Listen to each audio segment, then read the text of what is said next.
तो बच्चों, हम पढ़ रहे थे संसाधन के रूप में लोग, अर्थव्यवस्था का दूसरा चैप्टर।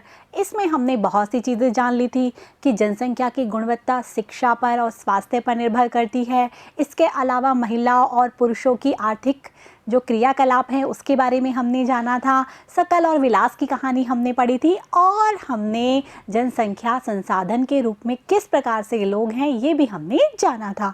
तो बच्चों, पिछले वीडियो में हमने पढ़ा था कि जनसंख्या की गुणवत्ता स्वास्थ्य पर किस प्रकार से निर्भर करती है, किस प्रकार से जो स्वास्थ्य सुविधाएं अवेलेबल होती हैं तो जनसंख्या की गुणवत्ता बढ़ती है, और जो अच्छा स्वास्थ्य होता है वो कल्याण का सूचक होता है। इसके अलावा हमने भारत में जो भी स्वास्थ्य सुविधाएं सरकार के द्वारा दी जा रही है और उससे किस प्रकार से जनसंख्या की गुणवत्ता बढ़ी है, स्वास्थ्य के जो सूचक हैं जीवन प्रत्याशा, शिशु मृत्यु दर, जन्म दर, मृत्यु दर, इसके बारे में हमने चर्चा की थी।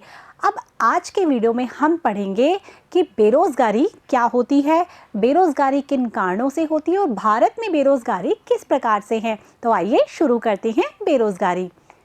बच्चों, बेरोज़गारी या फिर हम कह सकते हैं अनएम्प्लॉयमेंट कि वो क्या होता है। तो आप देखते हैं कि आपके आसपास भी ऐसे बहुत सारे लोग होंगे जो कि चाहते हैं कि उन्हें रोज़गार मिले, लेकिन उन्हें रोज़गार नहीं मिल पाता।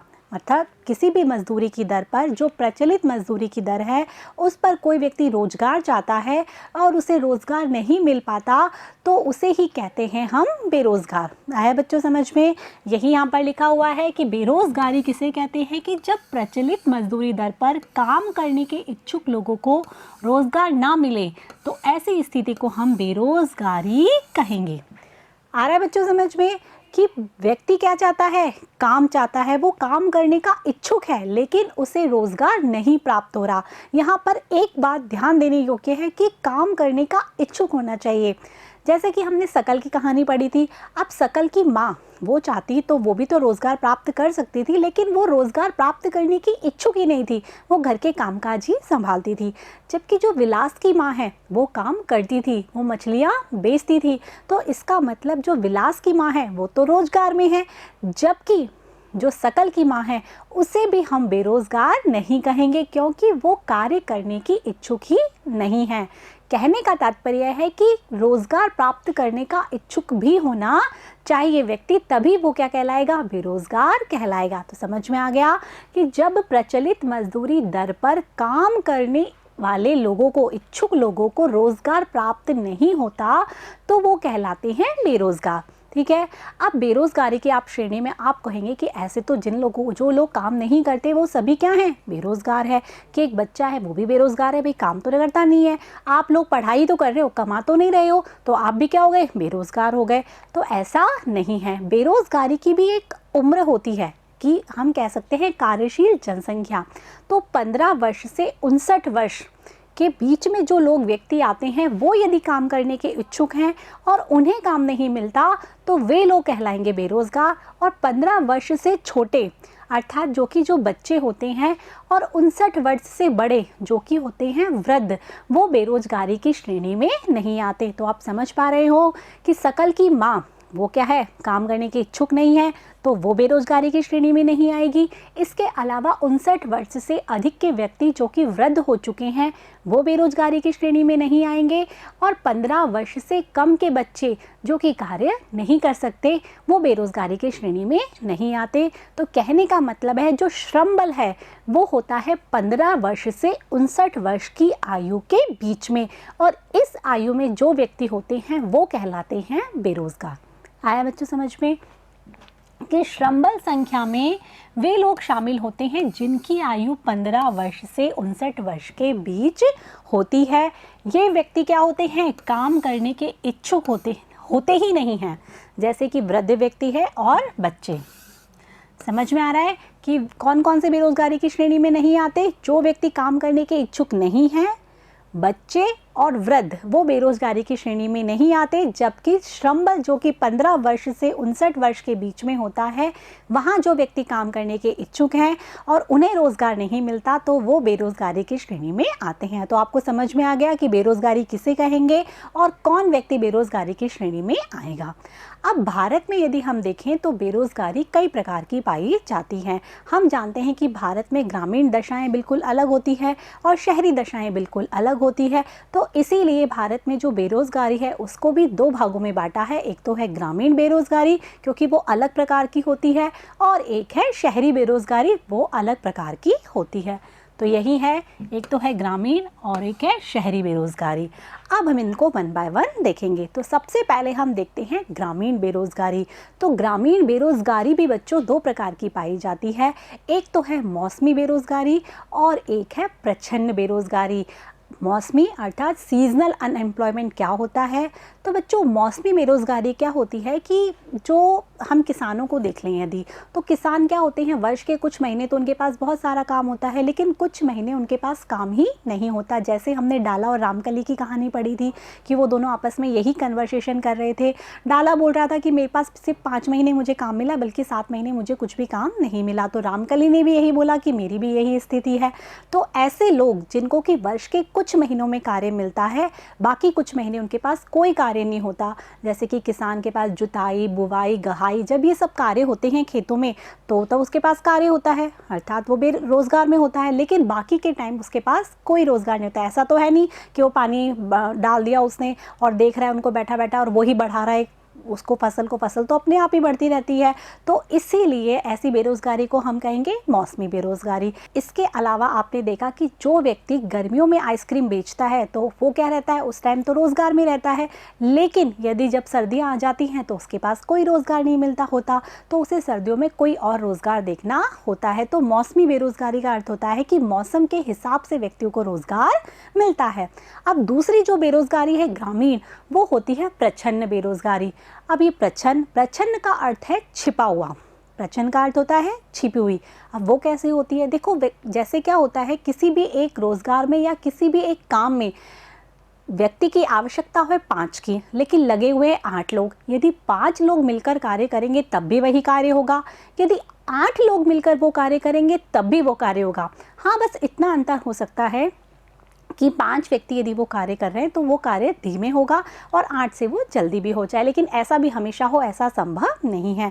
तो जो प्रच्छन्न बेरोजगारी है वो अधिकतर पाई जाती है हमारे देश के गाँवों में, कृषि में, कि कृषि में आवश्यकता तो होती है, जैसे मान लो एक खेत है, उसके अंदर आवश्यकता है केवल 2 लोगों की, लेकिन परिवार में लोग हैं 5, तो वो पाँचों लोग उस परिवार में काम करते रहते हैं, जबकि 2 लोग यदि कार्य करें उस खेत में तब भी काम चल जाए। तो इस प्रकार से जो 3 लोग हैं वो क्या हैं, बेरोजगार होंगे, लेकिन वो दिखने में तो कैसे लगते हैं कि वो रोजगार में लगे हुए हैं, जबकि ये कैसी बेरोजगारी है, प्रच्छन्न बेरोजगारी है। तो इस प्रकार से भारत में गाँव में 2 प्रकार से बेरोजगारी मिलती है। एक तो है मौसमी बेरोजगारी जो कि मौसम के अनुसार रोजगार मिलता है, और दूसरी है प्रच्छन्न बेरोजगारी या छिपी हुई बेरोजगारी जो कि अधिकतर कृषि क्षेत्र में मिलती है, जहाँ पर लगते तो लोग कैसे हैं, कार्य में लगे हुए हैं, लेकिन असल में वो कैसे होते हैं, बेरोजगार होते हैं, उनकी उत्पादकता शून्य होती है। तो अब देख लें इन सबको। तो सबसे पहले है मौसमी बेरोजगारी। मौसमी बेरोजगारी तब होती है जब लोग वर्ष के कुछ महीनों में रोजगार प्राप्त नहीं कर पाते। कृषि पर जो आश्रित लोग होते हैं वो बुआई, कटाई, निराई और गहाई के समय तो व्यस्त होते हैं, बाकी महीने उनके पास कुछ काम नहीं होता। यही बात हमने कही थी कि वर्ष के कुछ महीने तो उनके पास काम होता है, लेकिन बाकी महीने वो कैसे रहते हैं, बेरोजगार ही रहते हैं। तो ऐसी बेरोजगारी को हम कैसे बोलेंगे, हम ऐसी बेरोजगारी को बोलेंगे मौसमी बेरोजगारी। अब जो दूसरी बेरोजगारी थी वो कौन सी थी, वो बेरोजगारी थी प्रच्छन्न बेरोजगारी। उसके अंतर्गत लोग काम में लगे हुए तो होते हैं, किंतु उनकी उत्पादकता कैसी होती है, शून्य होती है। अर्थात जहाँ पर हमें आवश्यकता है 2 लोगों की, लेकिन 5 लोग कार्य में लगे हुए हैं, तो 3 लोगों की उत्पादकता कैसी होगी, शून्य, क्योंकि उनका काम में होना और ना होना क्या है, बराबर है। बस वो दिख रहे हैं कि काम में लगे हुए हैं, असल में वो कैसे हैं, बेरोजगार हैं। तो यही है, जैसे कि यदि एक खेत में 2 लोगों की आवश्यकता है और 5 लोग लगे हुए हैं, तो जो उन 3 लोगों की उत्पादकता क्या होगी, शून्य, अर्थात वे प्रच्छन्न बेरोजगार होंगे। आ गया बच्चों समझ में। तो इस प्रकार से ये हो गई मौसमी बेरोजगारी, और दूसरी तरह की बेरोजगारी है प्रचंड बेरोजगारी, जो कि भारत के गांवों में पाई जाती है। अब दूसरी है शहरी बेरोजगारी। तो शहर में जो अधिकतर बेरोजगारी पाई जाती है वो होती है शिक्षित बेरोजगारी। हमने पढ़ा भी था कि शहर में साक्षरता का स्तर तो अधिक है, जबकि गांव में साक्षरता का स्तर क्या है, कम। अब शहर में जो व्यक्ति साक्षर हो जाता है, शिक्षित हो जाता है, मैट्रिक, स्नातक की परीक्षा पास कर लेता है, तो उसके पास नौकरी होना भी तो आवश्यक है, क्योंकि उसने इतनी सारी डिग्रीज ली है।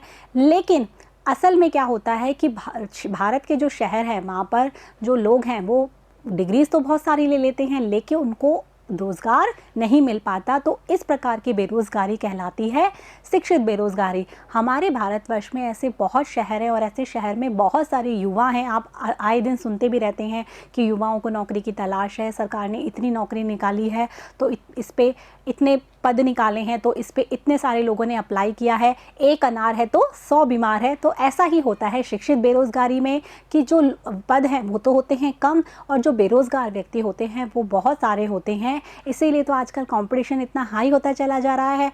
तो कहने का मतलब ये है कि जो शहरों में जो पाई जाती है वो शिक्षित बेरोज़गारी होती है।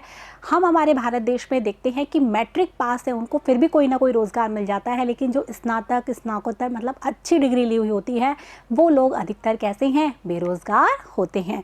और यहाँ पर एक विरोधाभास भी पाया जाता है कि वैसे तो देखा जाए तो हमारे देश में बहुत सारे लोग बेरोज़गार हैं, लेकिन वो एक विशेष श्रेणी में बेरोज़गार है। हम यहाँ देखेंगे कि हमारे देश में तकनीकी अहर्ता मतलब जिनके पास तकनीकी प्राप्त है ऐसे लोगों की बहुत ज़्यादा तलाश है, लेकिन वैसे लोग हमें मिल नहीं पाते। तो यहाँ पर एक विरोधाभास हो गया ना कि वैसे तो बहुत सारे लोग बेरोज़गार हैं, लेकिन हमें तकनीकी प्राप्त लोग चाहिए, वो हमें मिल नहीं पाते। तो कहने का मतलब है कि वहाँ उनको रोज़गार नहीं मिल रहा, और वहाँ उनको लोग नहीं मिल रहे जिनको कि वो रोज़गार में लगा पाए। आया बच्चों समझ में।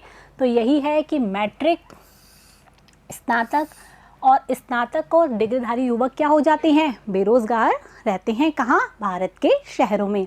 विरोधाभास जैसे कि हमने भी बताया कि जहाँ तकनीकी ज्ञान प्राप्त लोगों के बीच बेरोज़गारी है, वहीं देश की आर्थिक समृद्धि के लिए तकनीकी कौशल की क्या है, कमी है। भाई हमें तकनीकी कौशल के लोग चाहिए जो कि हमारे देश को आगे बढ़ा पाएँ, देश की समृद्धि दर प्राप्त हो पाए, लेकिन ऐसे लोगों की हमारे देश में क्या है, कमी है। ठीक है बच्चों।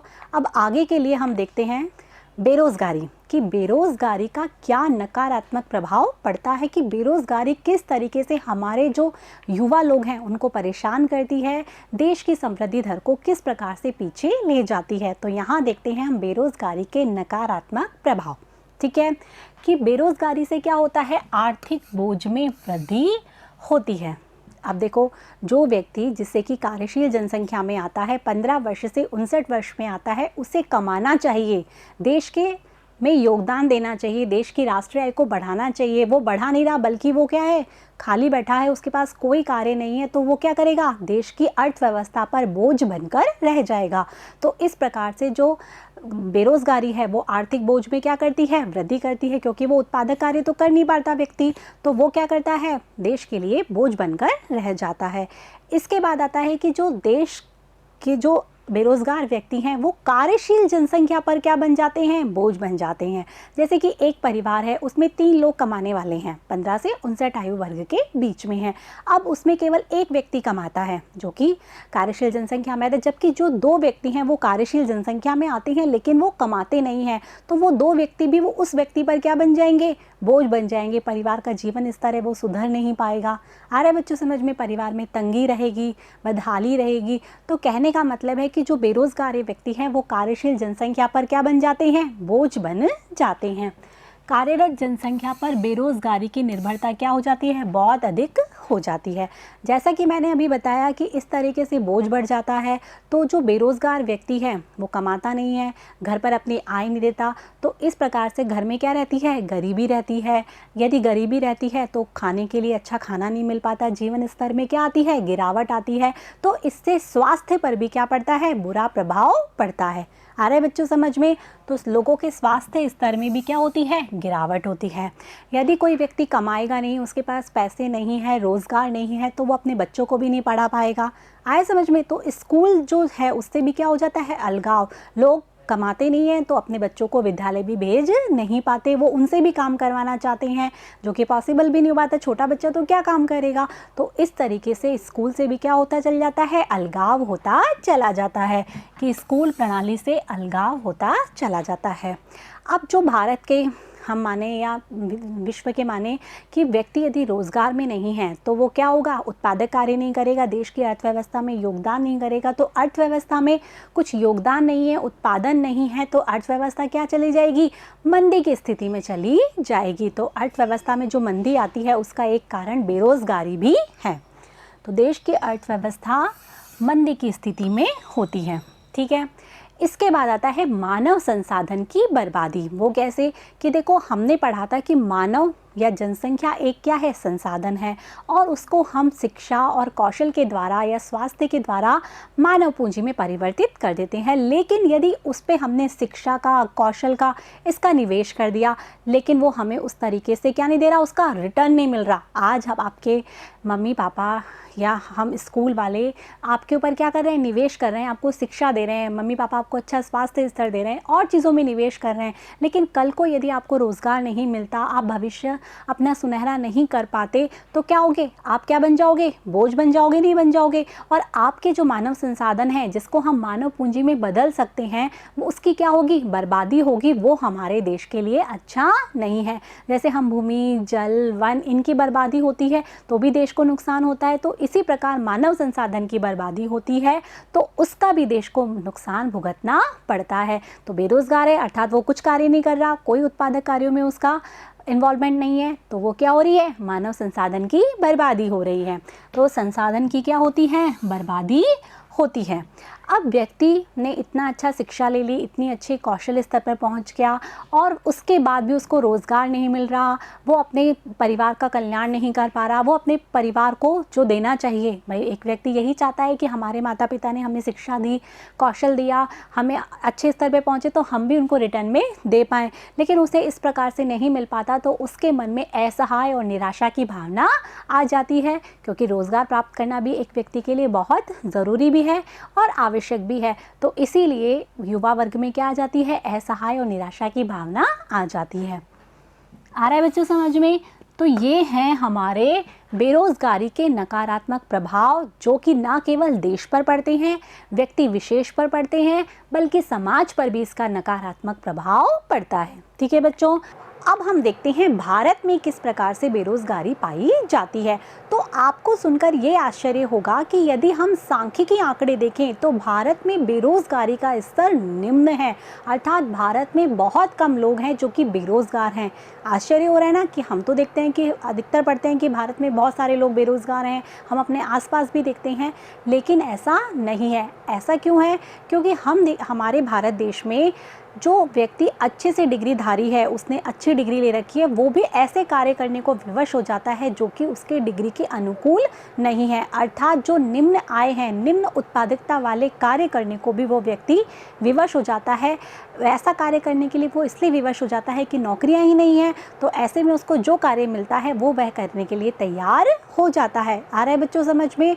तो उसकी विवशता के कारण वो कार्य ऐसा लगता है कि वो उस पर थोपा गया है, उसका उस कार्य में मन भी नहीं लगता, लेकिन उसे वह कार्य करना होता है क्योंकि हमारे देश में नौकरियां ही नहीं है। तो ऐसे में वो क्या होता है, बेरोजगारी तो होती नहीं है, वो नियोजित तो होता है, लेकिन देखा जाए तो वो एक तरह से बेरोजगार होता है क्योंकि उसे अपने डिग्री के अनुकूल कार्य नहीं मिलता। आ रहा है? तो भारत में क्या होता है, बेरोजगारी का स्तर इसीलिए निम्न है क्योंकि यहाँ अधिकतर प्रच्छन्न बेरोजगारी भी पाई जाती है। जैसे कि हमने कृषि के क्षेत्र में अध्ययन किया था, ज़रूरत तो है 8 लोगों की, लेकिन लगे हुए हैं 11 लोग, तो 3 लोग क्या हैं, बेरोज़गार हैं। लेकिन असल में यदि देखा जाए तो वो बेरोज़गार हैं, लेकिन उनको कैसे दिखाया जाता है, रोज़गार में दिखाया जाता है। ठीक है, तो अब हम देखते हैं भारत में बेरोज़गारी के बारे में, कि भारत में निम्न आय और निम्न उत्पादकता के लोग जो रोज़गार में माने जाते हैं, वास्तव में यह उनके लिए पर्याप्त नहीं है। मतलब उन्हें जो रोज़गार मिलता है वो उनके लिए पर्याप्त नहीं है। उन्हें निम्न आय मान लिया जाता है, उन्हें निम्न उत्पादकता कह दिया जाता है और रोज़गार में वो लग जाते हैं, लेकिन वो देखा जाए तो वो उनके लिए पर्याप्त नहीं होता। कृषि क्षेत्र में भी कैसी पाई जाती है, प्रच्छन्न बेरोज़गारी, जिसका मैं बता चुकी हूँ कि ज़रूरत तो है हमें 8 लोगों की, लेकिन 11 लोग लगे हुए हैं, तो 3 लोग क्या हैं, बेरोज़गार हैं। ठीक है, आगे है खेत में काम में साझेदारी और फिर उत्पादित फसल में हिस्सेदारी की धारणा बेरोज़गारी की कठिनाइयों में कमी लाती है। अब जो खेत में काम कर रहा है वो क्या करेगा, खेत की जो फसल है उसमें हिस्सेदारी भी होता है, तो इस प्रकार से हम पता ही नहीं लगा पाते कि वो व्यक्ति बेरोज़गार है या वो व्यक्ति रोज़गार में है। ठीक है बच्चों, अब हम देखते हैं कि हमने पढ़े थे अर्थव्यवस्था के क्षेत्र, पढ़े थे ना कि अर्थव्यवस्था में 3 क्षेत्र होते हैं, एक तो है प्राथमिक, एक है द्वितीयक और एक है तृतीयक। तो इन तीनों क्षेत्रों में कितने कितने व्यक्ति रोज़गार में लगे हुए हैं और सबसे अधिक शोषण कौन से क्षेत्र में हुआ है। तो हम यहाँ देखते हैं कि सबसे पहले यदि हम बात करें तो सबसे अधिक श्रमिक या हम कहें रोज़गार किस में मिलता है, कृषि क्षेत्र में मिलता है, क्योंकि हमने पालमपुर गांव की कहानी भी पढ़ी हुई थी, तो उसमें भी यही था कि 75% लोग किस में लगे हुए हैं, कृषि में लगे हुए हैं, अर्थात सबसे अधिक श्रम का अवशोषक क्षेत्र कौन सा है, कृषि क्षेत्र है। ठीक है, यही यहाँ लिखी है कि श्रम का सबसे अधिक शोषण करने वाला क्षेत्र क्या है, कृषि। हम ये जानते हैं कि कृषि में बेरोज़गारी पाई जाती है, कौन सी, प्रच्छन्न बेरोज़गारी। ज़रूरत तो है हमें 8 लोगों की, लेकिन 11 लोग लगे हुए हैं, तो कृषि पर जो निर्भरता है वो क्या है, धीरे धीरे कमी आती गई है उस पर, कि प्रच्छन्न बेरोज़गारी के कारण कृषि पर जनसंख्या की निर्भरता में कमी आई है। अब हम द्वितीयक क्षेत्र की बात करें तो द्वितीयक क्षेत्र में जो छोटे पैमाने के उद्योग हैं, या हम लघु उद्योग कह सकते हैं, कुटीर उद्योग कह सकते हैं, तो उसमें सबसे अधिक श्रम कार्य करता है, अर्थात श्रम का सबसे अधिक अवशोषक द्वितीयक क्षेत्र में उद्योग धंधों में है, और वो कौन से, छोटे और कुटीर उद्योग। ठीक है, कि द्वितीयक क्षेत्र में छोटे पैमाने पर होने वाले उद्योग श्रम का अधिक शोषण करते हैं। ठीक है, और यदि हम तृतीयक क्षेत्र की बात करें तो तृतीयक में जो जैव प्रौद्योगिकी है, जैव प्रौद्योगिकी और सूचना प्रौद्योगिकी जो सेवा क्षेत्र हैं उसमें भी कौन सी, जैव प्रौद्योगिकी और सेवा प्रौद्योगिकी जैसी जो नई सेवाएं आई हैं उसमें सर्वाधिक व्यक्ति रोजगार में लगे हुए हैं। तो समझ में आ गया कि प्राथमिक क्षेत्र में कहाँ पर सर्वाधिक लगे हुए लोग, द्वितीय क्षेत्र में कहाँ पर सर्वाधिक लगे हुए रोजगार में, और तृतीय क्षेत्र में लोग सर्वाधिक कहाँ पर रोजगार में लगे हुए हैं। ठीक है बच्चों, तो ये हमने पढ़ा आज बेरोज़गारी के बारे में कि देश में बेरोज़गारी किस प्रकार से पाई जाती है। सर्वप्रथम आपने जाना कि बेरोज़गारी किसे कहते हैं, जब प्रचलित मजदूरी दर पर रोजगार प्राप्त करने इच्छुक लोगों को रोजगार प्राप्त नहीं होता तो उसे हम क्या कहते हैं, बेरोजगारी। और इसमें कौन से लोग आते हैं, जो कि 15 वर्ष से 59 वर्ष के कार्य करने के इच्छुक लोग, जिन्हें कि हम कार्यशील जनसंख्या भी कहते हैं। ठीक है बच्चों, और उसके बाद हमने देखा कि भारत में बेरोज़गारी 2 प्रकार की होती है, एक तो ग्रामीण और शहरी। ग्रामीण में भी 2 प्रकार की होती है, एक तो प्रच्छन्न और एक मौसमी, और जो शहरी बेरोज़गारी है वो शिक्षित बेरोज़गारी होती है। इसके बाद हमने अर्थव्यवस्था के जो तीनों क्षेत्र हैं उसके बारे में जाना कि प्राथमिक क्षेत्र में कृषि में, द्वितीय क्षेत्र में जो छोटे उद्योग है उसमें, और जो तृतीय क्षेत्र है उसमें जैव प्रौद्योगिकी और सूचना प्रौद्योगिकी जैसी सेवाओं में अधिक श्रम बल कार्यरत है। तो बच्चों इसी के साथ खुशखबरी ये है कि आपका लेसन होता है यहाँ पर ख़त्म। समझ में आ गया होगा आपको, आपने जो मैम ने पढ़ाया उसके हिसाब से क्वेश्चन आंसर भी देख लिए होंगे कि अभी इसका ये क्वेश्चन बनेगा। अब जो अगला वीडियो का पार्ट आएगा उसमें हम क्या देखेंगे, इसमें से जो हमने अभी 6 पार्ट्स बने हैं उसमें जो भी क्वेश्चंस बनते हैं उनको डिस्कस करेंगे, उनके आंसर को डिस्कस करेंगे। तो आपको क्या करना है, अभी तक आपने सारे चैप्टर को नोट तो कर लिया होगा, इसको देख भी लिया होगा, तो आपको ये सारा रिवीजन करना है। अपनी कॉपी में से कीजिए, वीडियोस में से कीजिए, जो समझ में नहीं आया उसको दोबारा रिवाइंड करके देखिए। लेकिन हाँ, नेक्स्ट में जब क्वेश्चन किए जाएंगे डिस्कस, तो मुझे आशा है कि आपको सारे क्वेश्चंस के आंसर ज़रूर आएंगे। तब तक के लिए मेरे साथ बने रहिए, पढ़ते रहिए, बढ़ते रहिए। Thank you.